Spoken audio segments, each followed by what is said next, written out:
Labas, noriu priminti, jog mūsų auginamos avietės nėra purškiamos ar kitaip naudojamos juose jokie chemikalai. Tai yra, nenaudojam jokių herbicidų, nes avietės ravime rankomis, taip pat naudojame frezavimą ir mulčiavimą šiaudais.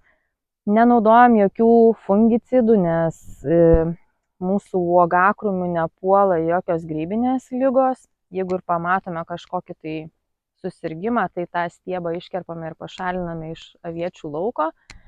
Taip pat nenaudojame jokių ir insekticidų, nes taip pat nesame susidūrę dar su jokiais kenkėjais, kuriuos reikėtų taip jau labai drastiškai purkšti.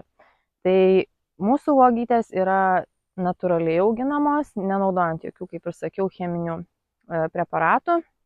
Mes jas tik tai pavasarį vegetacijos pradžioje tręšiame NPK trąšomis, kurios yra reikalingos bet kokiam augalui, nes iš žemės dėja šie augalai negauna tinkamo kiekio mineralų, kad užaugintų sveikas ir gražias uogas, bei duotų skanų ir gražų derlių.